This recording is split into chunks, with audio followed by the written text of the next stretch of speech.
Sound of freedom. Cheers, mate. お疲れ様です。 Welcome on. Oh, cheers. Cheers, cheers, cheers. Welcome to the Den. You have a podcast, so I do. you're very used to it, probably. It's not like this. If this is what a podcast is, I don't have a podcast. You do mainly audio, right? yeah. Okay. Only audio and barely audio. Oh, okay. Oh, yeah. Like always, everyone, welcome to the Den. I'm your host, Masashi, and I'm with Jayden. I am Jay. I am the Den in the Den. Great Right. to be back.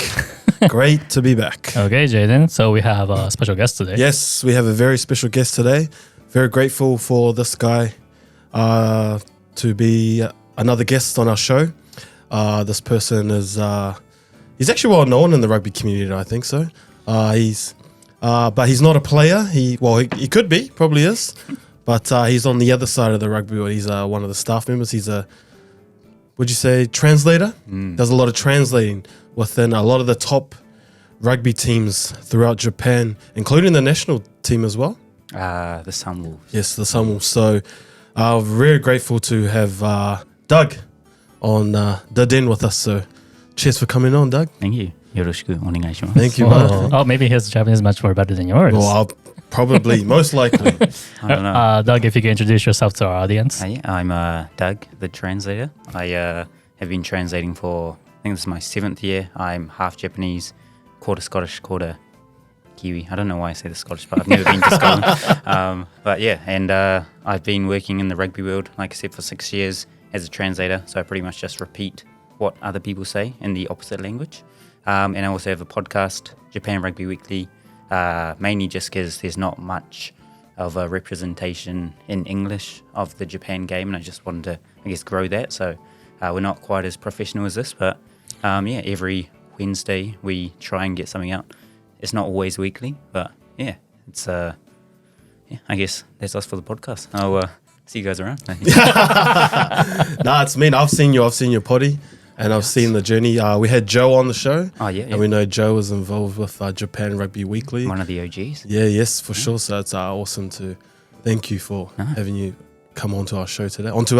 Maybe you can help us along. We're still new into this podcasting world. So maybe you can help teach us a few things as we go through our podcast today. Who knows? Maybe. Yeah. It's definitely, I think this is the first time I've been interviewed on a podcast. Oh, really? Yeah, interviewed obviously a few people. It sounds weird as someone who's got a podcast, but I'm not used to the limelight. I enjoy being, I guess, in the shadows a bit. And as a translator, you're normally supposed to be kind of hidden. If you're like a ref. If you don't get noticed, you're doing a good job, I think. So it's let's see how we go. This might be all cut, and you might be like, oh, Doug can come on this week, but hopefully it's a goodie. You speak well, man. You speak very well. It's words just come out of my mouth. Yeah. You mentioned translators are supposed to be on the back, like the shadow of everything. Otani has a translator with him, but he stands out quite a lot. It's I wish I could, but I think we're on probably different pay packets too. So I'm just like needing under his translator, being like, please give me some scraps. But no, he does a great job. I think the big thing is to portray, I guess, what the person's saying. It's not, as you say in Japanese, like chokyaku, like direct translation. If you do that, sometimes it gets lost in translation. So just about understanding what they like actually are trying to portray and getting that across. So who knows if I do that? But I mean, I've been in it for 6 years, so hopefully I'm doing something all right. You must be. You must be. But yeah, one day if Mr. Otani wants a Kiwi accent around. Yeah, well, he watches the show, Shohei Otani, so. Does he really? I don't know. Shohei Otani watches the show. I've got him Shohei, hit us up, bro. Hit us up. Should I call him? I've got him now. All right, before we start, let's test out that. Let's really see how good your Japanese is. I'm sure it's perfect, but we done with Joe, and he done not too bad. So how about you introduce yourself, whatever you want in Japanese. Sure. はじめまして、ピックン・ダグラスと申します。ニュージーランドと日本のハーフです。ラグビーが好きです。ニュージーランドのチーム、ウォリアーズが好きです。Oh, afterwards. Yeah. よろしくお願いします。Oh, man, that was perfect. There you go, people. He's not lying when he's I only say things I know. Yeah, nah. That's mainly language. So Yeah. you only talk about what you know. It's if someone in Japanese, like, sometimes we have like a mental skills coach will say stuff, about the brain function and all that. I'm like, you said, calm down. No. So I don't know what this means, but it's always a learning process. I think if you're under pressure, helps you learn. So yeah, I'm sure you guys, you're behind the scenes a lot, but there's probably a lot of things I can learn about you, from you as well. So yeah. All right, but before we start again, let's do another icebreaker. We're going to do the Fire 5. Fire 5. So we've done it with, Suda's done it, and Joe's also done it. And just Fire 5 questions. Try and answer as quickly as you can. So don't think. Not like Joe. Feel. No, Don't take 5 minutes. That was pretty much the whole podcast. It's like, So just try, think as fast as you can, okay? So first question. In a movie about Doug, what movie star would you get to play you? Danny DeVito. Danny DeVito. Oh, Because he's short. Who's Danny DeVito? I've heard that name before. He's like a short. He's the guy with like an old guy. Oh, okay. Yeah. Next I'll question. show you a picture later. Karaoke song. Go to karaoke song. Danny DeVito. Danny You have DeVito. to put a picture The one up. from Yeah. He's much better looking than me. I'd say I like Celine Dion. Celine Dion. My Heart Will Go On. All right. Give us a bit. Yeah, here we go. Give us a little bit. You're here. No. Oh. I can't Come sing on, in mate. front. Don't be shy. After this. Yeah. Once we finish. Yeah. Next question. Guilty pleasure. What do I like? It's got to be fast. I'm real into those new shake smoothie things you can get from 7-Eleven. 7-Eleven. Oh, okay. Well, yes, I love going for walks, and I always go past here trying to burn calories, and then I probably ingest more calories than I burn. yeah. But who's counting? Earn the treats, eh? Earn the treats. Yes. Next question. Useful Japanese slang. Maji is a good one. Maji. Maji. Like maji. Okay. Like hontoni. Oh, yes. Maji okay. means like really or what? Oh, yeah. Yeah, Okay. sorry, I translated Japanese to Japanese with maji and hontoni. Yeah. And last question. One thing we don't know about you.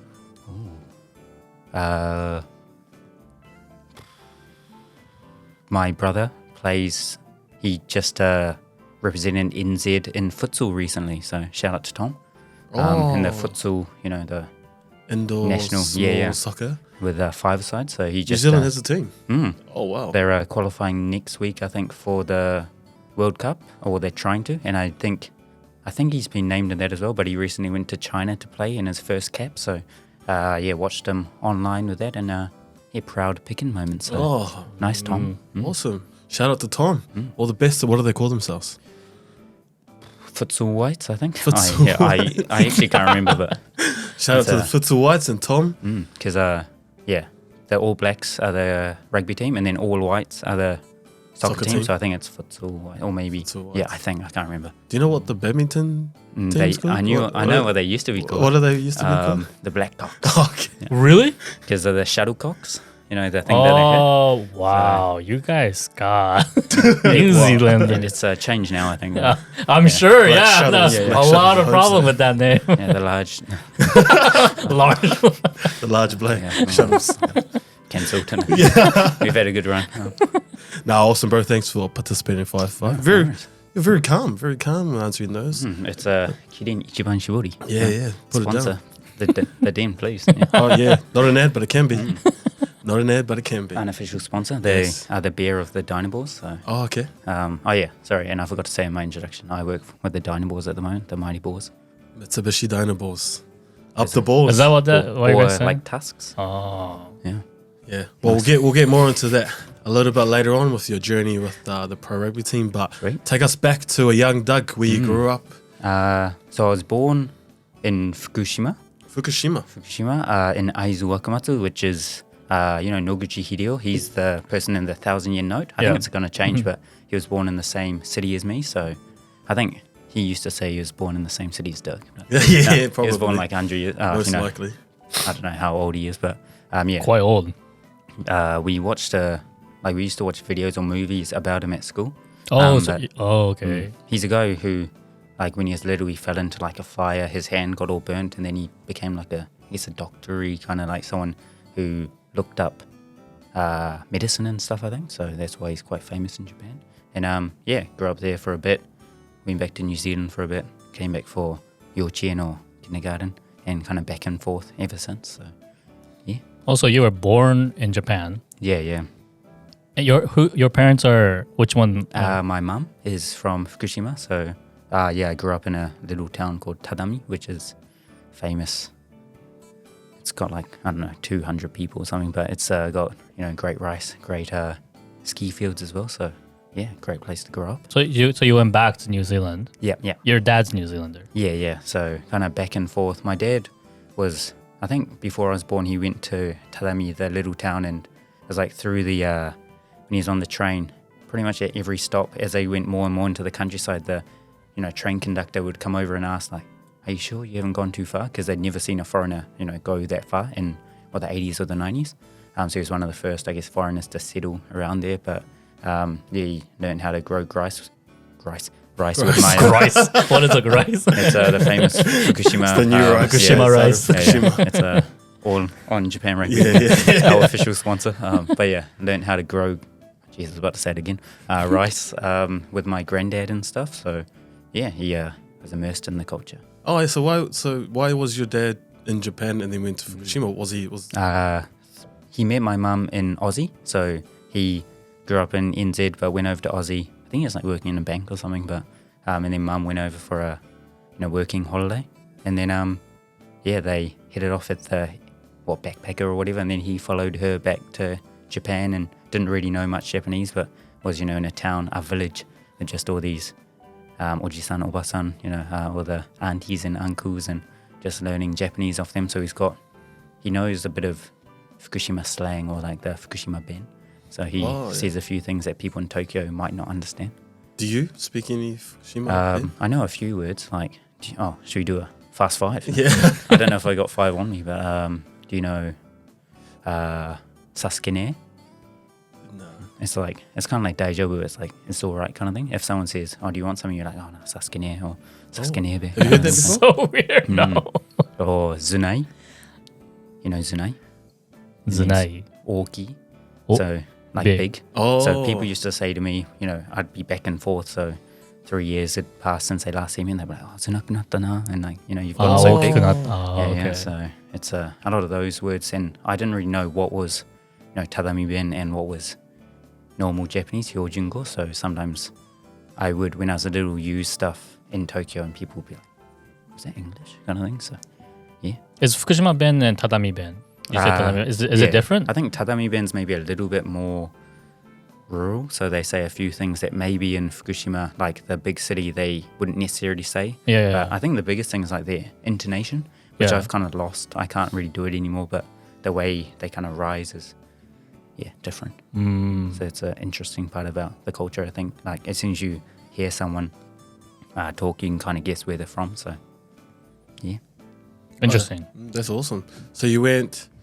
Do you go back to Fukushima much? Do your grandparents live there, or? So I used to go back quite a bit when I was still living in Yokohama before I started this translation stuff. But just before COVID, my grandma passed away, and then obviously haven't been able to be back.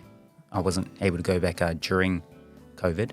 And then, since then it's been a bit busy. I've got like aunties and cousins and stuff over there, but hoping to go back, sometime soon. It's a bit harder when, I guess, my grandma's house isn't there anymore. So it's like she used to have, like 8 rooms or something. You can just stay in one whenever. Yeah. Now I've got to book it a bit more and like work out where to stay and stuff. So, in Kiwi, I'm too awkward. I'm just like, I just sleep outside. Yeah. Is there anything in Fukushima that you would recommend to anyone that would travel there, or something they can do in Fukushima? In Aizu Wakamatsu is where because I was back and forth, my dad came over to work as a jet, so English language teacher, kind of assistant person, and he got placed in Aizu Wakamatsu, so that's where I was born, but also 2 hours away from my grandparents. So we got to stay in Japan for 2 years while I was at primary school, and that's kind of where I picked up some of the language. But Aizu Wakamatsu's got a castle called Tsurugajo, which is a real famous castle. It's when I think Japan, it was kind of becoming more open to the West. It was one of the last places that didn't want it, so they had kind of like a civil war-y thing, and the head, I guess, samurai or the guy who was running the castle was 13 or something, and ended up getting cannonballed through the castle. They'd go through this tunnel, went up to a mountain, saw it was burning, so they all did seppuku and committed suicide. And we went along the same tunnel that he did, a few hundred years ago and stuff. So that's pretty scary thinking about it and stuff. As a 13-year-old, I was just like wanting as many $2 lolly mixes from the dairy as possible in New Zealand. But yeah, it was. I think I was around the same time same age when I went through that. So that's a pretty cool experience. And then near there, they've got kita kata ramen, I think it's called, which is a famous style of ramen. So Kita kata ramen. Hope I'm saying it right. I haven't been back in ages, so you always second guess yourself when you're on here. Right? Like, this comment's going to be like, Doug, actually, that's wrong. Yeah. Don't worry, bro. Just be confident with it. Even if you're wrong, just sorry, I'm slouching. fake it till you make it. That's my biggest philosophy in translation. So. Oh yeah. There's also good skiing fields in Fukushima as well. Yeah. Because when I used to university, we used to go to Fukushima for like a week and a half. So I don't really have good memories of Fukushima because that was where we used to run up and down all those ski fields. Food was good. Yeah. Food was good, and it's a little bit cooler. But those mountains don't make good for rugby teams because all you're doing is running up and down them all morning. Heaps. Like we'd get like 2 meters, 3 meters of snow. Like if you didn't, clean it up every morning. So at night, at the middle of the night at my grandma's house, you just hear this big kind of machine going up the road. You look outside, it's got all these flashing lights. It looks kind of like a UFO kind of thing. It's pretty much pushing the snow all either onto a bank or into the river. But yeah, you could easily step out from the second floor onto the snow. You'd sink, obviously, but it's pretty cool to see that much snow. I'd never seen snow before that. And the snow was mean, but because we had snow, we had this tiny hill at our primary school, and they had sometimes in PE you had to go like up and down the slope, but it was with your whole year, so you had like 100 kids, and at the slope it takes like 2 seconds to go down. So you go down it, then you have to basically walk with your skis on, try and do the thing around the 400 meter track, and then you have to walk up sideways up the hill, and then you do another 2 seconds of sliding. So it's like maybe you get 3 slides in an hour. And there was a snow ski class kind of thing. So I've got mixed memories of it, but yeah, it's a great place to go. And if I was doing something like this full time, where I could be wherever I wanted, I reckon somewhere up there, at least for winter, would be mean, because do this half the day and then go skiing half the day. And then so you were born in Fukushima and you went back to New Zealand. Yeah. Whereabouts in New Zealand are you from? Rotorua. Oh, road to Vegas. The geothermal capital of New Zealand. Yes, the city that smells like eggs. That doesn't sound right. It's rotten eggs. Rotten eggs. Yeah. That sounds disgusting. It's the sulfur. So it's like Shinjuku. Shinjuku smells like that. Shinjuku smells like a rotten egg, dude. Have you been to Beppu? Beppu, yeah. The onsen. Yeah, that kind of smell. Oh, Beppu's Rotorua's sister city. Yeah. So they're connected through that. Oh, so wow. that kind of sulfur smell. A lot of people don't like it because I've grown up with it. I love it. Like whenever I go home, I'm like, this is it's an acquired smell. Every time I used to go to Rotorua, oof. That doesn't sound healthy. It helps our sports teams as well, because whenever people come in, yeah, it takes them half the game to get used to it. Went there for a touch tournament, and oh man, the smell. It takes a lot to get used to. Because I've kind of grown up with it. Even when I go back now, there's a few like roads where you can really smell it because of like the sulfur, and I love it. And there's a few hot pools and stuff around. The hot pools are real nice. You're not nude in them like in Japan onsen, but it's I mean, you'd get weird looks if you. Oh, what, really? If you like full nude? Because it's just a pool pretty much. Oh, like a warm pool. Yeah. Oh, okay. It's like a pool. Well, there's a few that are like private ones, like you'd have over here, but I'm pretty sure people would still, I guess, go on them with togs or swimmers. Swimmers? I'm doing too weird. Togs. I guess it's togs and two Yvonne, official. So you'd wear togs. But nah, Rotorua, I love going on tangents, but Rotorua was, I went to Rotorua Boys High, Oh, you went to Rotor's Boys as well. Boys High Tweedie. Yeah. Haven't done that in. Which high school did you go to? I went to Dilworth. You I guys- went to Scotland. that No, mean I'm you in guys played- Auckland. No, we Oh. don't. You guys, that's a different. It's like, I would be in Tokyo, and he would be in like Fukushima. Fukushima. That's freaking far. It's like a bit of a my area is like the city. Mm. It's like the city. It's like Tokyo, and Rotorua is like a real cultural. I reckon it would be like Fukuoka. I reckon. Yeah. It's quite a rich culture Mm. A type lot of of. city that smells like eggs, but So a lot of like nature. a lot of Yeah. nature. Yeah. There's more. I can't remember how many, but there's heaps of lakes. More than 10. I think. Yeah, I can't remember how many lakes, but heaps of lakes around. So everyone does a lot of jet skiing, and they have the world mountain bike champs there quite a lot because they got a lot of mountain Oh. biking. So we'd always after school bike up to the forest and go for mountain bikes and stuff. So yeah, Okay. great nature. I think that was my favorite part about Rotorua. Just every summer, mountain bike. You can come out to the lake and then have a dip at the lake, and then mum would come pick us up, kind of thing, or we'd just bike down the hill home, and yeah, It's probably the most popular tourist destination. Would you think, Rotorua? maybe. I reckon it's probably up there in North Island, but you've got like Queenstown, which Oh, yeah, everyone yeah. loves. I've only been to Queenstown once, but I think Queenstown's way more touristy in terms of everything costs like heaps. Yeah. Rotorua is not as bad, but there's Yeah, also a lot of. I think Rotorua there's a lot more. I don't know. Culture there though. So you can go see a lot of the kiwi birds and stuff, and a lot of Māori shows as well. So a lot of culture. A lot of activities to do as well, like the luge is in. Oh yeah, The luge and the gondola. Yeah, so That's all in Rotorua, and then you got the Zorb. The Zorb's there. yeah. I've never actually done the Zorba. No, I've never. I wouldn't. I don't want. I hate being in small spaces, It's so I wouldn't want to do too that. expensive. Yeah, it is Yeah. too. But the farming show. Oh yeah. My Yeah, dad yeah. used to work at Fairy Springs, which is like the farm show area. Oh so yeah, is that the one where they have like the fish? Not the fish, the sheep on like a pedestal, and they. Oh yeah. Is that the place? And Yeah. the dogs run up and down Yeah, it. yeah, Oh yeah. yeah, man. I remember like- going there as a little kid. It's across the road, like one side's Fairy Springs and then the other side's a farm show. So he worked Yeah. on the other side where he'd take tours. Like he'd learned Japanese by then, so he'd take Japanese tours, seeing the rainbow trout and all that stuff. Oh, so he used to, he knew it's pretty much just learning a speech. So Yeah, when yeah. he's in front of the rainbow trout, he'd be like, "Oh, rainbow trout, this." I don't know what it is in Japanese, Yeah. but yeah. While living in Rotorua, did you have like any small Japanese community, or how did you remind yourself of the Japanese culture while living in Nice. Rotor Vegas? Jeez, what a question. Tingles. No, my mum like always only spoke to me in Japanese. Okay. So, but then I'd always speak to her in English. So, yeah, it was like it was kind of weird. Like people who'd come over and like I guess hear it for the first time, they would just not know what's going on because they can only hear half of the conversation. But I do that, and mum knew quite a few Japanese she had friends around Rotorua.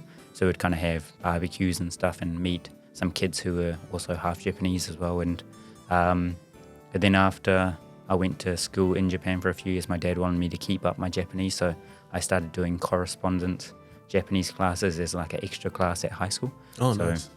I just go into a room. I think it was like the room where the other students were learning Chinese, but we didn't have a Japanese teacher at our school. So I just get stuff sent to me from Wellington. I just do it myself and then send it back. So yeah. And then in terms of the cultural stuff, my cousins used to video on like tape our favorite shows from Japan, and then they'd send them over, and me and my brothers would just watch them on tape or on DVD and watch Ghibli. And Oh, so okay. I know all the words to Totoro basically because I watched it like 1,000 times. So Oh, nice. yeah. Can you sing it for us? It's well, it's more like the little girls are the main characters, so it suits my voice quite well. But yeah, whenever somebody we'll just be watching something and then I'll know what words are coming up next. But heaps of Japanese people can do that as well, so I'm sure I'm not the only one. Oh, Oh, you kind of ran away from the. yeah, I was going to say, back to the original question. Can you sing it for us? It's there's no real song. Yeah, there yeah, is. but the songs don't really have words. What? No, I'm not so much the songs, more like the dialogue I'm good at. You need to give me a. So I need two people to do it. You've been in Japan for a while. Don't you go to karaoke? Oh yeah. Karaoke, after a few more of these, I'm okay with karaoke. But the first time I went to karaoke was with this guy who used to cut my hair, used to go to like a 1,000 yen place. I randomly got him a few times and he saw I could speak a bit of Japanese. He's like, oh, like we should go to karaoke or something, like we should hang out. I was like, yeah. Went at like lunchtime, sober. I had work after that. He brought his friend who I never met before and he was just sing a song. And I was like, and then he just like, so and then I think I ended up just wording Eminem or something that Oh, Eminem. you don't have to, you just say the words and then people who don't know English are like, whoa, that sounds like Eminem, but it doesn't. And I've forgotten all the words, by the way. You're just singing gibberish. Yeah. That's pretty much it. What? Just all right, well, very good of you to avoid that question. Like once again. Maybe Like how we started, can you sing Totoro? And it turned into karaoke at lunchtime. Yeah. Totoro, well, the only song I really remember is the one where, the like Makuro Kurosuke. Yeah. 真っ黒くつけてておいで. Oh, yeah. Oh, that's not really, that's a chant. No? It's a chant. It's more like a chant. Yeah. But yeah, the song when they're all flying away. Yeah. It's like dun dun dun dun, and then But that's not even a song. That's more like a rhythm. Like but a I just like BGM kind of. my favorite part of the movie. Just at the like in between, there's just some random sound where it's like what up? And I just keep copying that, and people just think I'm a weirdo, but maybe I am.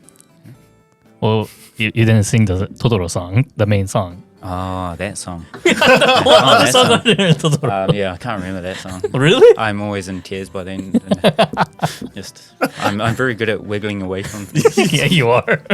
You just spoke a whole thing about karaoke at lunchtime, rhythms. So back to the original question. No, but we'll forget about the song. Maybe a couple more Kirans later. Yeah. But you said that you learnt Japanese correspondingly by classroom. Mm-hmm. How was it for you to learn like that? Because for me, when I was trying to learn Japanese, the best way for me that I thought was to learn was to, when I came to Japan, surround myself in the culture and kind of be forced to learn it. But for me, learning in the classroom, it just never came in. Like it'd come in one ear and go straight out the other. How was it for you learning pretty much in the classroom? I think because I had those, like I could always speak a little bit. Yeah. So whenever I came back to Japan, it would take me like a few days. And like when I first see my cousins and stuff, it wouldn't come out as quick. But then after a few days, it'd all start coming back to me. Yeah. So I always kind of had that base, which was good. And then the 2 years at primary school over here, I started in year 4. So it was pretty, intense. I hadn't learned any kanji and I had to learn, people expected me to know, the Ichinen-sei, the Sannen-sei, the first 3 years of kanji.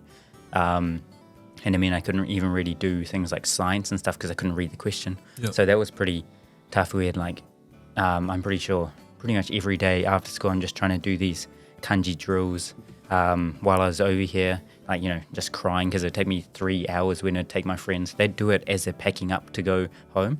So they could, they're like, oh, come out to play soccer. And I'm like, it's going to take me, I'll see you in 3 hours kind of thing. So I think that gave me that base where I kind of knew what I needed to know. And then because I had that confidence, I knew the base, it was kind of interesting to learn other stuff. And I was like, oh, okay, I know this much. So then I asked for the next level. And it was just me by myself and I got my own pace. And I think once you get to a certain level, it gets, more interesting. And then once you reach the next level, it gets frustrating again kind of thing. So in between levels, it's quite fun. So I was just lucky to be in there. And I think the lady who I was doing correspondence with, she wasn't native Japanese or anything. She was a Kiwi who learnt Japanese. So I think, there were parts where I maybe learnt better Japanese from home than, I was used to getting from her just because she wasn't native. So I think that kind of helped me a bit as well. Every day I was living with my auntie once I graduated uni over here and my head was sore trying to use Japanese because my auntie can't speak English and just kanji. It's still, I struggle. I'm a lot better, but writing I'm still terrible, but you don't really need to write anymore. You can type everything. As long as you can read stuff, it's all good. But definitely struggle sometimes. But I mean, I enjoy it. So even till now, you can't write kanji? I can write some, but definitely not I Like guess a native yeah, person. someone who grew up over here. I went through a phase where I just be writing every day, and I got like way better at it. But just because the only times I'd ever use it are when I'm as a translator going to the shiakshu or the city office with the players and writing out their address and stuff, and so doing that a few times a year kind of thing. So apart from that, you hardly ever write. The only times you might write is if you're in the rugby, like the meeting, and the coach is like, "Oh, can you just write up that answer in Japanese?" I'm like, when you're up there in front of the boys and they're gonna make fun of you, like, I've forgotten hiragana. But yeah, it's not something that you use that much over here, to be honest. So if you're learning Japanese at the moment, I think listening, speaking, reading's pretty important. But I think those three things before writing is probably a good way to go. Yeah, like I can relate to you on that. About like how you have to write in front of the other people in Japanese, like whatever, like in the meeting especially. Like, I'm sure you had to write like rugby plays, what the coach was saying to the players who don't speak Japanese as a first language.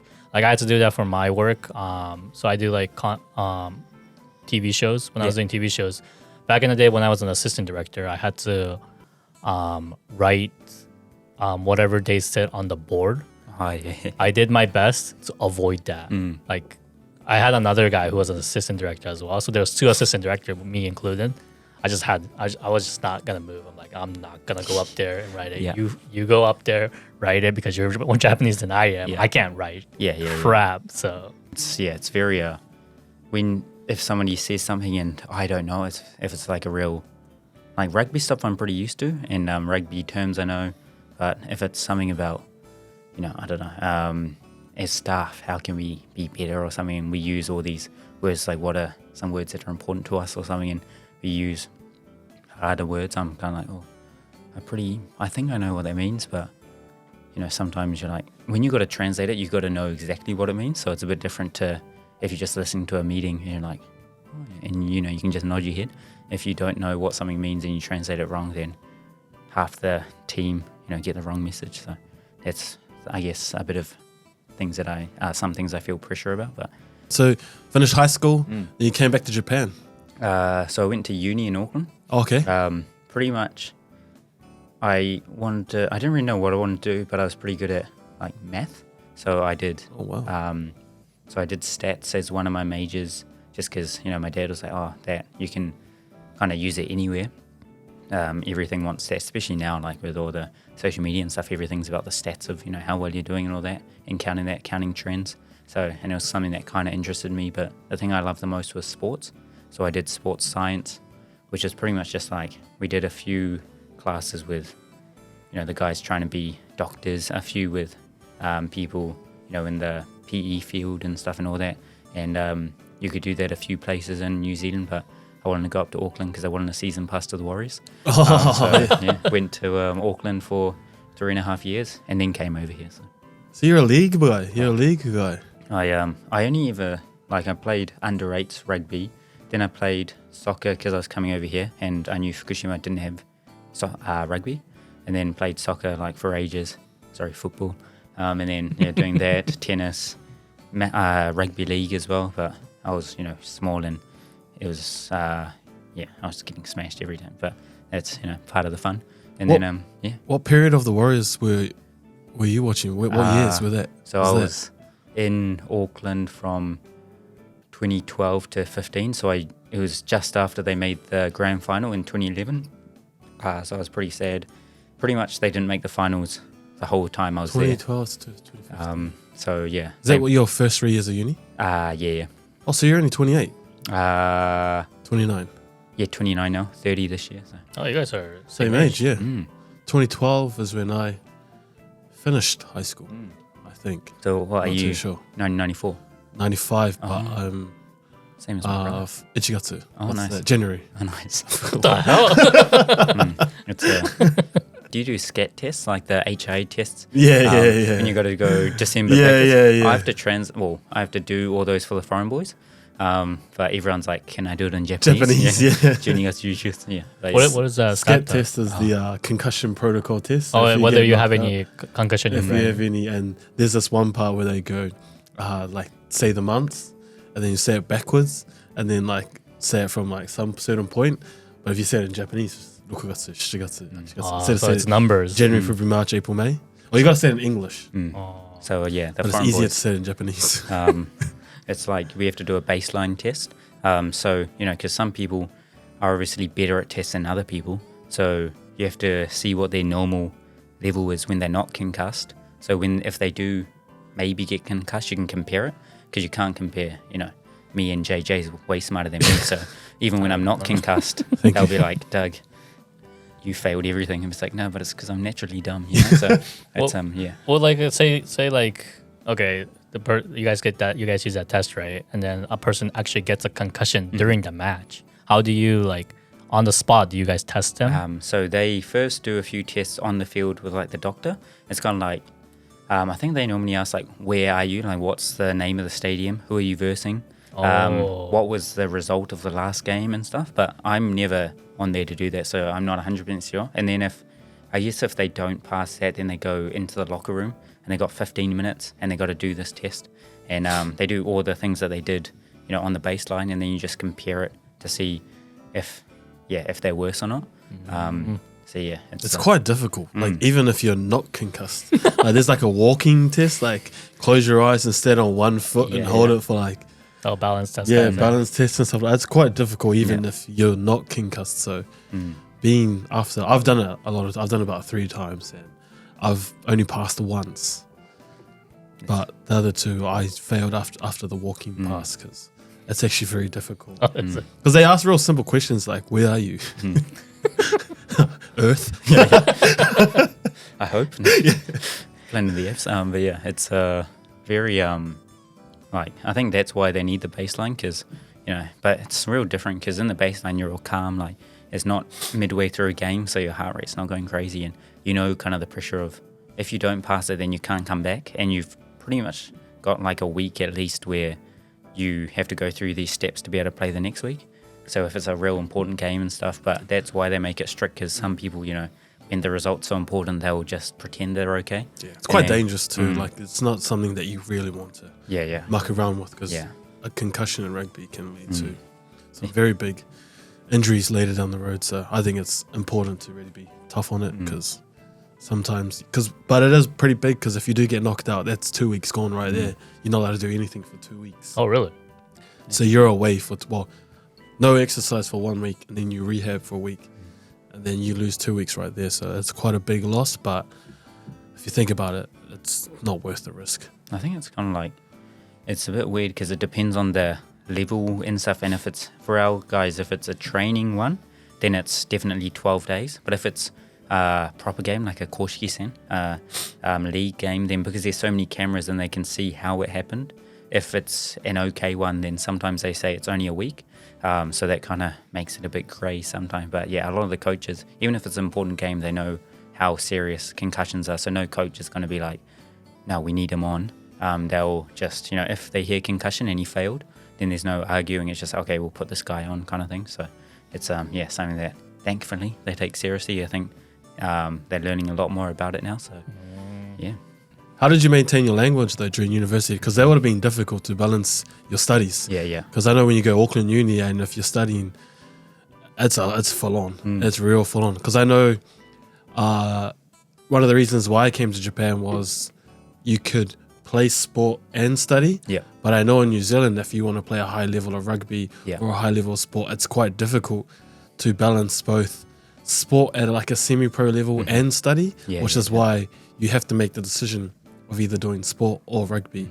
How was it for you to balancing both your studies and trying to maintain Japanese and playing a bit of sport as well? How was it for you? I think because in Japan, from what I've seen, pretty much from like primary, sometimes even before, like people just going to jukus, cram schools and stuff to try and get into uni. But it seems like once you get into uni, you're pretty much like graduated. Like once you're in there, like the last year or so, you're doing shushoku, you're trying to find a job. So in New Zealand, I think because we've got such a small population, they want as many people to go into uni as possible. But you don't necessarily have to graduate. Like every time you go in, you're giving the uni money. So they, you know, it's pretty easy to get into uni in New Zealand, but it's quite hard to get out. So I think my last year, especially because I knew I wanted to come to Japan, and if I failed a class, I knew I had to wait another year. I was like, there was a lot of pressure doing a lot of studying, so it wasn't as much of a, I guess, social life then. Obviously, you're still flatting, so yeah, you know, it gets away from you sometimes, the study. But, Flatting in Auckland. you know, with 4 other guys, so yeah. it's very dangerous. You go home and they just got a yard class for you in the middle of the exams because it's your Do they have that in America, like yardies? Yardies? It's like a a yard class. yard of beer, or it can be anything, but it's just a huge glass. Like if you look up yardie glass, it will come up with like it looks like a big flask thing that you use in science, but it's got like this big bulb on the bottom. Oh yeah, I've seen that. Yeah. And you pretty much have to. Yeah, they have it in the States. Yeah. They time it like on our 21st birthday, like, but mine because I was there. Like, Did you do one for your 21st? I did too, because one. New Zealand, you get it on your 21st. You have to do it. You don't have to, but I never did. I was like, I'm not doing one. I'm stuffed there. Well, because it was I think every year that I was at uni, because I'm born in November, so I had an exam on my birthday. So my 21st, I always had an exam on my birthday as well, so I was just studying. And then I had another 2 exams the week after my birthday, so I was like, okay, I'll do one after that. And all the boys were like, oh, yes, yes, yes. And they had the glass ready just in case. And then I got home after my exam on my birthday. I'm like, 2 more to go kind of thing. And they've just got it filled with water. They're like, this won't make you drunk.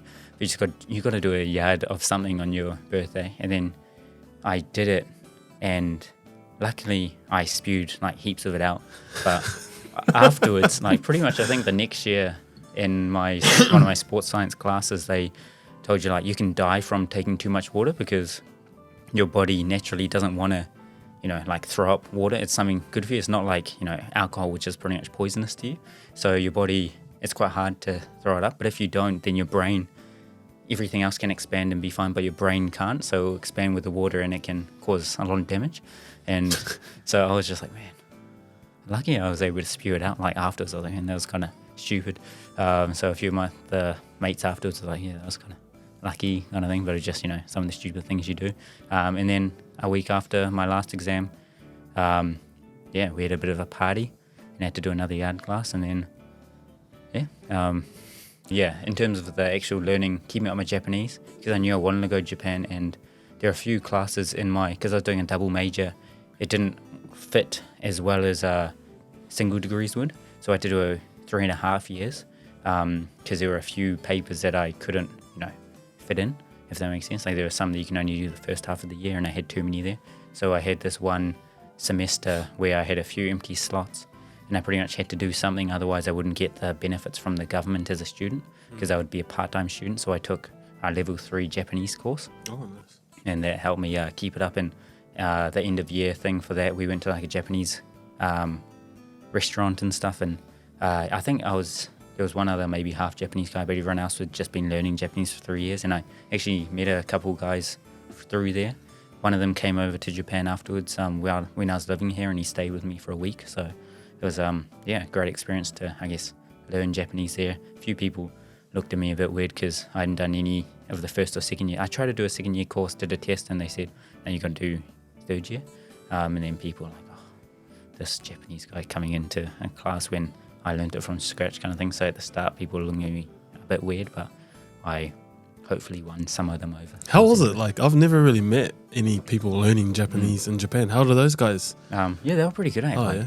I was like, because the stuff was pretty, like the kanji stuff, it was at a speed where, I could learn it, but it was kanji that I had never learned before. So it was all stuff that I had to learn as well. But I think the added pressure of being a half Japanese guy in there kind of gave me motivation. I was like, I can't lose, to be not because, of arrogance or anything, but it would be embarrassing if people who have no Japanese in them, who haven't grown up with Japanese mum, are better than me. So it kind of motivated me. But yeah, everyone was real nice, and did a few like kind of speeches and stuff and conversations with some of them, and they were real, like they just love Japanese culture, and I think they gave them heaps of motivation to, do it well. And yeah, they Do you did. know the reason why they chose to study Japanese? Were they wanting to move over to Japan to work? Or? Yeah, some were.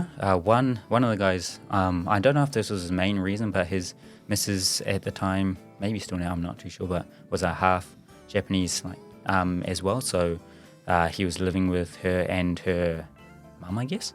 So just, being able to speak to that side of the family and stuff. And I think that kind of gave him a big interest in Japanese as well, I'd assume. So yeah, I think obviously a lot of people know a lot about Japanese culture through, anime and stuff. So it's, a lot of people just want to come over here, experience it, and it's pretty good. What's the culture. benefits of graduating in a degree in Japanese language? Is there any big, massive benefits? I think some people, maybe they want to be do translation stuff. Oh, okay. I'm not too sure because I only did it for one semester, so half a year. But I'd assume it'd be, or you can maybe go into tourism and stuff as well. So okay. being able to speak both would probably help with all the, even if you came over here and you work at, a ryokan, a hotel or a Japanese inn, being able to speak English would definitely be a big help, and knowing enough Japanese to get by. Yep. So, they got those, what are they, JLTP or something like the Japanese JLPT, learning proficiency tests. So a lot of those, if you want to come work over here and you're fluent in English, then having level 1 or 2 in those is quite handy to get a job from experience. So. Have you ever taken the JLPT test? No, never. I reckon you do quite well. There's Is there any writing. benefits from taking it? Quite a lot. Oh, really? I'm surprised you didn't take it yet. It's No. a Do you lot take of it? work. Am I supposed to take it in university or? No. You have to take it when you're working in Japan. Oh no, I've never. I've only just started learning about the English version, the IELTS one. It's because of my English conversation classes, so I decided to study about that to help teach them. But I didn't know there was a Japanese version of it. Yeah, Japan has they have their own version, like JLPT test, where they test your proficiency. So if you want to take the kanji test, then you could take that as well. If you want to take just like the language itself, like interview and stuff like that, you could take that as well. So there are multiple ones. So like JLPT is just your language proficiency for Japanese. So it's all about Japanese proficiency. But there is another test called I forgot the name of it, but it tests your kanji. So in Japanese, we kanji kente. What was it in English? I'm not sure. I know about it, but I've never done it. Yeah, so there's too like scared. yeah, I know what you mean. There are like 5 levels of it. Level 5 is, I think, is the lowest, and then it goes higher and higher. So if you have kanji kente, first level kanji kente, which is like ikkyu, that's the most proficient level you can get for kanji. It is the most hardest because it's kanji that you don't use at all. Like for example, like coffee. Coffee has a kanji. Coffee has a kanji, not Yes. kohi. No, not coffee. Coffee has a kanji. Oh man, I can do that in katakana. Like like ka. There's ka and then he and then it's we call it like onyomi. It's like as it is. So as it's translated. So ka ko he ko o he, like that word itself. Even dolphin has a kanji. Iruka. Not iruka. No, iruka has a kanji. That iruka has a kanji. It's like ichigo has a kanji, and Yeah. I sometimes I'd look up flavors of things. I'm like, I don't know what the flavor is, and then it would be like strawberry stuff. I'm like, oh, but then when you see the ichigo one's a bit easier, it actually kind of looks like ichigo. So, those like, Coffee looks like coffee too now. Like when you look at it a lot, it's like sometimes around here there's like a coffee store that has that kanji itself. Like old cafe restaurants always have that Kisaten kanji. kind of Yeah, thing. kisaten, yeah. They have that. You should check it out. Yeah, definitely. Now that I know about it. Have you taken it before? I've taken I took the JLTP. I think I started on level 3 while I was at uni, and then I did level 2 as well. But whenever you come over here, if you're trying to get a job that uses both, or even just Japanese, for kind of foreign applicants, they'll normally say you need to have at least level 1 or 2. Yeah. I just took level 2 back then just to, I guess, see where I was at. It would be kind of interesting to take level 1 now, I think, because you've got the other kanji one. This one's like listening, reading, and like kind of the comprehension. So it's, wasn't as hard as, having to write actual kanji. So I reckon, maybe I'll do the N1 one day, but I feel like there's no real, need to. If you got N1 or 2, it's kind of handy though. So maybe that'll be a good one to do. Yeah, that's interesting. Especially transitioning from rugby to outside of rugby. I think that's definitely a good tool to have. Because when I teach my English conversation classes, a couple of students wanted to know about IELTS, and I had no clue about it. So I researched about what the IELTS testing is, and it sounds similar to the Japanese style one. So that's got my mind thinking right now. So that's definitely something for me personally, to look into the future. Yeah, because it kind of helps you having something like that. If you're like, man, I got this test in 2 months' time, it gives you something to study towards as well. Like, if I don't have anything to study towards, I don't really feel like, studying. So I reckon, that's a good tool that I use, because otherwise I'm not good at motivating myself unless I've got like a deadline or something. So, yeah. No, yeah, definitely. It's like adding tools to the toolbox. Whoa. I'm going to write that one down. Don't at me. But so you graduated university. Yep. Then you came back to Japan. Why'd you come back to Japan for? Came over with the idea of teaching English for a few years. Stayed at my auntie's house in Yokohama. And like I said, they speak no English, so it was great. How was it teaching English here in Japan? Was it easy to? Because I've started into that avenue, and it's a challenge at times. It's an interesting challenge, but it can be frustrating at times as well. How was it for you? I did it at a few places. So one in Shin, Yokohama, and the guy that I taught English with, he was actually like the South African rugby ambassador of Japan. So he'd kind of do a lot of the, I guess he'd do a lot of things connecting South Africa to Japan. And that was the That's year a job? So that was kind of, he also ran this the English school. Oh, okay. But on my kind of CV thing, I said I was working towards being a translator. So I think because he knew I liked rugby, he gave me an interview, and that one was just maybe 3 times a week, a few lessons a day, just going in and being like, okay, today this guy, he's on this book and this is what page he's on. So I'd spend that hour before just kind of reading through, making sure I knew everything.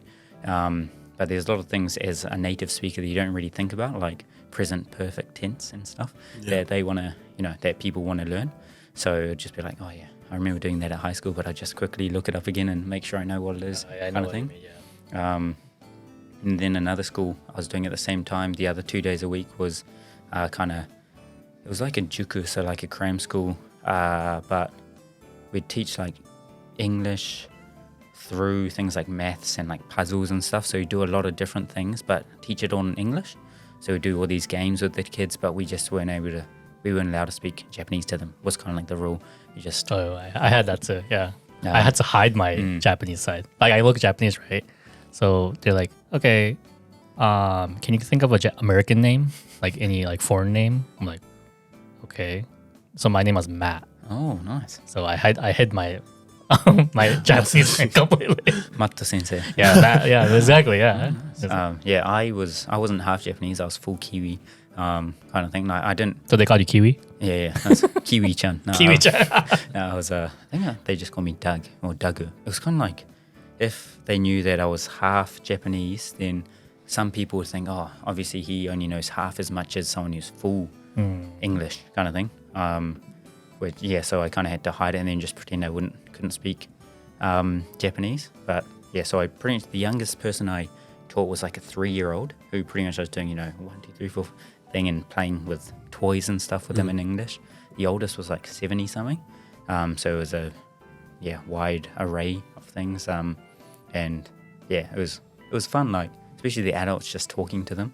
Sometimes I feel like I talk too much, and it's a conversation class. The teacher's speaking like 80% of the time. Like, I love rugby. Up the wires. But it was after a few years. I was kind of like, okay, I enjoyed it, but it's enough for me now because it's kind of real repetitive. After a few years, there's so many other people who are at similar stages. So it'll be like, oh, I've read this paragraph. Especially at one school, we'd use like the same books.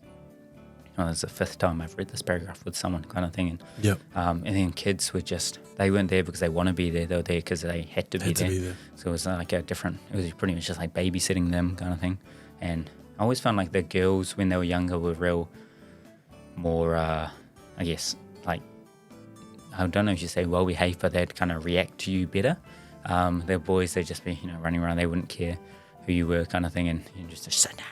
I actually made a kid cry because I was so strict. Like, why can't you do this? Like, this is what it is. Say this word.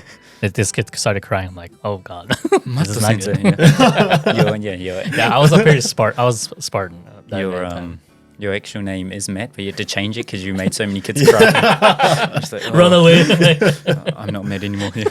But yeah, it was, so I think I found translation at a good time because it's a lot more stressful, but yeah, and a lot like longer hours and stuff. And yeah, I guess your schedule's a lot more rigid in terms of I can't really choose when I'm off. Yeah. But yeah, I mean, I've done a lot longer than I've taught, so yeah. I'm enjoying it so far. In terms of like how they made you say you weren't Japanese, how was that for you? Like, as in terms of like your identity, like if someone told me, don't act like you're New Zealander, that kind of would frustrate me. Yeah. Like even like nowadays, like I understand sometimes it's like hide your tattoo or put it away. Yeah. Like when you go onsens, and in some places you have to do it, and I fully understand. But like sometimes, like when I first came over here, I used to get told to like go to like a bar and they're like, the beach, like hide your tattoos. I'm like, this is me. This is like, it's my image, but it's a different culture. So I fully understand. But for you, how was it? Yeah. For you to tell them, for them to tell you to hide your Japanese side. Yeah, like when I was there, it wasn't. Yeah, I didn't really think about it, I guess, too much. But there were a few times, like coming back to the passport thing. It's a bit frustrating having to choose one when sometimes people will look at me and be like, oh, he must be foreign kind of thing. And you don't get too much, I guess, racism as, like, I haven't experienced it that much, but sometimes you just kind of get the, you're not welcome here kind of vibe. And then it's kind of, well, if only 100% Japanese people are allowed here, then if I go back to New Zealand and they had the same policy, I'd, be allowed nowhere because I'm not 100 anything. Yeah. I'm, built of a lot of things. And I think in Japan, 99% of people are full Japanese. So I think it's maybe just a bit of, I guess you say, ignorance there of people not having to experience that.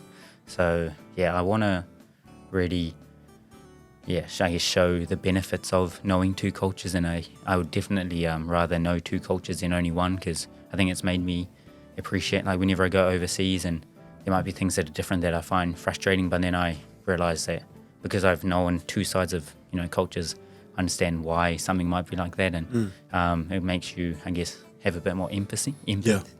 So, empathy. Yeah. Empathy. Turned Nihongo. Empathy. So I think that's kind of, sometimes I don't get too annoyed at it or anything, but I sometimes just get, like, the police officer will come over to houses just to make sure, I guess, the same person's living at a place, so they go up and down the whole building, regardless of who you are, just to be like, oh yeah, on our registry we've got this person living here, and just making sure it's correct and stuff. They do that for you? Also, they've done it for like a whole building and stuff. Okay. So it was me and Japanese like wife staying there, and then they're just like, oh, can I see your your foreign card kind of thing? And I was like, oh, I'm Japanese. And they're like, oh, can we see your passport? And then I've done that before. Like I don't have a Japanese passport, but I just wanted to see how the cop would react. Oh yeah. So I was riding my bike home, and it was late. It was late at night, but I was coming home from training, and he stopped me. I got off my bike, and he was like, oh, where's your Zairyu card? Yeah. Your visa card? I was like, I don't have one. And he's like, why? I was like, why do you think? He's like, I don't know, you give me your visa card now. I was like, I don't have one. Why? I was like, it's pretty sad of you to assume that I'm a foreigner. And he goes, well, where's your visa? I was like, I don't have one because I'm Japanese. I'm not, but I just want to see how he reacted. Yeah. And his face was like, oh, sorry, sumimasen. Yeah. I think I was like, I speak Japanese, so why would you assume that? And he was like, oh, sumimasen. He was like, go on. Yeah. And I was like, oh, I might do that, but maybe they might follow through until I get to show me the passport. So that was the first and last time I ever done that. But I just wanted to see how he reacted. It's I think my wife kind of did a similar thing where she was like, why aren't you asking for my one? Like, why aren't you asking to see my passport kind of thing? Yes, like, it's not good to assume because of looks kind of thing. Yeah. And I was, whenever it actually happens, I'm like, oh, yeah, like, I don't get it. Like, it takes a second to get my passport. But then afterwards, if I'm like going for a walk or a run or something, I always imagine like, man, I would have said this to this guy and I would have been cool. But yeah, you actually followed through with it. So, I've got a lot to learn from you, I think. It's quite awkward because, like, if you're going for a walk, or if you're going for a run, no one carries their passport on them, normal day-to-day life. I don't even carry my visa on me day-to-day life, so if someone asks for it, I don't have it. I have my driver's license, but I don't have my visa. It's I always imagine like, I'm like, oh, do you want to take me home and like I'll show you it kind of thing. Like I don't know, it would be, you want to kind of show through, I guess, your actions and stuff that there are people who might look a bit different, but I mean, you have it on Japanese TV of people who've like been born in Japan but to foreign parents or like half Japanese and they look foreign and they got a foreign name but they are Japanese and they can't speak English and stuff. So it's you'd hope that a bit more representation will help. And I think it's just very like, you got Osaka Naomi, the tennis player. Like when she's like, no one really heard of her that much in Japan until she was, the top, and then she was Japanese. But I feel like if she's not doing well, don't know if people would necessarily associate her as being Japanese. So. That's actually a good thing. Like Rui Hachimura, Kotaro Matsushima, they're well-known sports athletes, but they got a Japanese name. But if you look at them, they're a bit of half in them as well. So that's actually a good thing. Like when you do, no one. What's the saying? Like, no one judges you when you're doing well, but when you're doing bad, that's when they judge you the most. And I think that's quite present here in Japan, but it's just the culture. Like me as a foreigner, like I'm a foreigner, I accept that. Like when they tell me to maybe hide my tattoo or stuff like that, I will always accept it because I know I need to respect the culture, but still it's part of my identity. So it's something that at first I'm like, but you just have to accept it and move on. If you got to choose your battles sometime. Eh? Yeah, exactly. Exactly. Yeah, I think if you have like, I think the biggest thing is because Japan was closed off from the world for so long, for a few hundred years. So many of the people over here are fully Japanese. Like they've pretty much see a lot of stuff from Hollywood, but all the TV shows and stuff are Japanese TV shows, or the famous singers are Japanese, and everything's just in the Japanese bubble, and all the news from overseas is through translated onto Japanese news, so people are watching it. And I've never really seen anything that's a lie, but people could technically change something and say it in Japanese, and people in Japan wouldn't know if that's correct if they can't speak English. No? So I always think about that, like everything's just contained in bubble, because the main language is Japanese, and I think it'll be the same in other countries where they really only predominantly speak one language. But I think we're lucky in NZ because we can understand English, so we can kind of form our own opinions from stuff around the world, and we don't have to just watch it and I guess assume it's correct. So well, I think it's just culture itself. Japan, like you said, they were trapped in this country for a very long time. They haven't until the black ship came in here, they never opened the border. They never knew about the outside world in the first place. So, when you see in the news and stuff, when you watch the news, it's like they talk about a lot of things. A lot of Japanese people believe what they say. That's not. I guess that's it makes them not think critical. Like they don't have critical thinking skills. So I guess that's the difference between Japan and foreign countries. Like I was raised in America, so I can think critically. You guys were both raised in another country. That's why you guys could think critically. Like if you're raised in Japan for a very long time, that might not be the case. Maybe your kids one day, they're not gonna have that critical thinking if they're raised in this country. So that's what I think. Even till now, I still stand by that thinking. So I mean, you got even the kohai senpai stuff, and what the teacher says is at school, it's no one really questions it as much. So even in our teams, the foreigners always are more likely to share their opinion then like the Japanese guys, especially the first year guys who come in there and just waiting to see what the older guys say because you don't want to speak out of turn. And I think, you know, a lot of different cultures have that as well. And I think compared to like the US, New Zealand, we probably don't speak our mind as much. Like I feel like we got a lot of tall poppy stuff where if someone's too... Definitely in New Zealand. If you're too high, like, you know, you'll get cut down. It's about being, you know, humble and you don't bring yourself up, which is... I think, you know, having a bit of that humility is good, but so much, if you have so much that, like, whenever you're sharing something online or saying, I did this, you're kind of half expecting, you know, your mates to be like, oh, look at this guy. Like, he thinks that's like a massive... I think, especially in New Zealand, they take confidence as arrogance. But I believe confidence is just like where you're so proud of yourself. You're proud of yourself and you own what you do, both good and bad. But sometimes in New Zealand, they can take it as arrogance. Like, who do you think you are? Like, you think you're better than me? And it's just like, people say like, you're up here. It's like, come up. Don't try to bring me down. Come up as well. And I think in New Zealand culture, it's something that's, I wouldn't say a problem, but it's definitely present, especially when you make it somewhere. I think that's just Western country though. Like, you know, even in America we have that. Like people who try to like bring you down. So even in Japan has that's a major problem. In Japan, you know, hierarchy. So it's so I'm guessing you would have had a few interviews and stuff on like in Japanese, and whenever I have to translate them, it's always like the same stuff. Especially when you're talking to like a foreigner, it's like, what's your selling point? Like, it's like, what's your strong point? Like, what's good? Like, what's something that you do good on the field? And I think as Japanese people are used to those questions, and I feel like whenever you're a person on like TV or something, you know, like, oh, show us your muscles, and people are known like this over here. But in New Zealand, like, you'd get ripped to shreds. You would get ripped to shreds if you do something like that. But really? Like interviewers doing that? If you like, so there's this sports athlete called Israel Adesanya, which is like a massive UFC star.